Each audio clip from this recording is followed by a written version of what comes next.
हम लोग कक्षा 8 के अध्याय 10 का जो चैप्टर है उसमें घातांक और घात के बारे में जानना है, उसके बारे में पढ़ेंगे, कुछ क्वेश्चन भी बनाएंगे। उससे पहले हम लोग उससे रिलेटेड कुछ फॉर्मूला है उसको देख लेते हैं।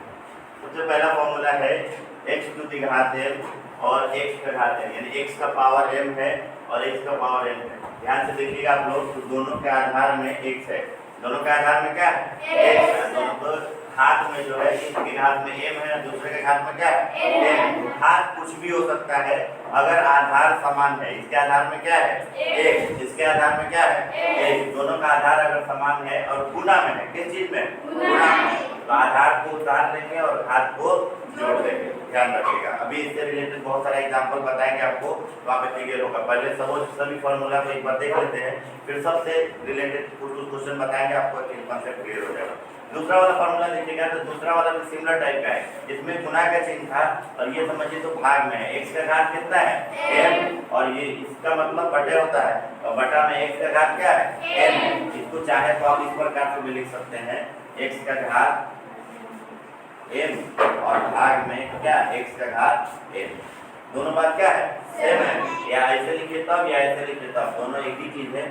x का घात n और भागा में x का घात n। अगर आधार सेम है और भाग में रहेगा, तो यहाँ जैसे आधार सेम था गुना में था, तो घात को क्या कर रहे हैं जोड़ रहे हैं। वैसे ही आधार सेम, आधार अलग अलग होते हैं, आधार सेम है, घात कुछ भी हो भाग में रहेगा तो पावर को क्या करेंगे घटा लेंगे। क्या करेंगे घटा लेंगे। वैसे ही दूसरा वाला है, अगर आधार ही अलग अलग हो जाए, पहले वाले के आधार में क्या है x है, दूसरे वाले के आधार में क्या है y है, दोनों का आधार अलग अलग हो गया, लेकिन घात अगर सेम है, इसके भी घात में कितना है m है, इसके भी घात में क्या है m है। अगर आधार अलग अलग हो जाए लेकिन घात सेम हो, तो आधार को गुना कर लेंगे और घात को उतार लेंगे, यानी पूरे पे होल पावर इसको बोलते हैं। x इंटू y हो जाएगा और घात उतर जाएगा। ठीक है, वैसे ही अगला है, अगर आधार अलग अलग हो लेकिन घात सेम हो और भाग में हो, जैसे गुना में था, आधार को पहले गुना कर लिए फिर घात को उतार दिए, वैसे ही भाग में आधार में अगर अलग अलग हो लेकिन घात सेम हो, तो आधार को पहले भाग दे देंगे और घात को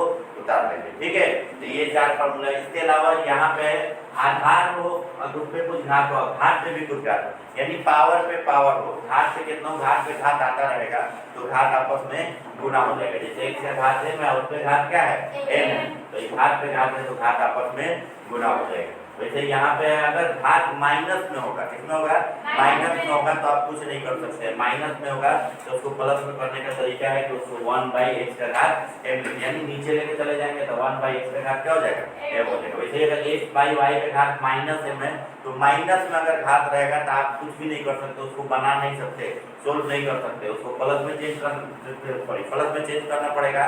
और प्लस में चेंज करने का तरीका है, नीचे वाला वैल्यू ऊपर चला जाएगा, ऊपर वाला नीचे, यानी अंश का वैल्यू हर में और हर का वैल्यू अंश में, और वो घात जो पहले माइनस था वो कितना हो जाएगा प्लस हो जाएगा। उसके अलावा माइनस का घात है, यहाँ वन लिखे, कोई भी चीज माइनस है और घात अगर सम संख्या है तो उसका आंसर हमेशा प्लस में आएगा। कितनी में आएगा प्लस में आएगा। ये वन जो लिखे हैं ये प्लस का वन है, कुछ नहीं रहता तो चिन्ह होती है प्लस। अगर माइनस का है, विषम संख्या है, तो इसका जो आंसर आएगा वो माइनस में आएगा। कितनी में आएगा माइनस। और किसी भी चीज का घात जीरो है, याद रखिएगा, किसी भी चीज का घात जीरो है तो उसका वैल्यू कितना होगा 1 होगा। ठीक है, अब हम लोग बारी बारी से जितना फॉर्मूला लिखे हैं 8 या 10 फॉर्मूले हैं, इसमें बारी बारी से हर एक से रिलेटेड कुछ क्वेश्चन अभी आपको डिस्कस कर रहे हैं, बता रहे हैं और सॉल्व करवाएंगे आपसे। ये फॉर्मूला में किसी को कोई दिक्कत है?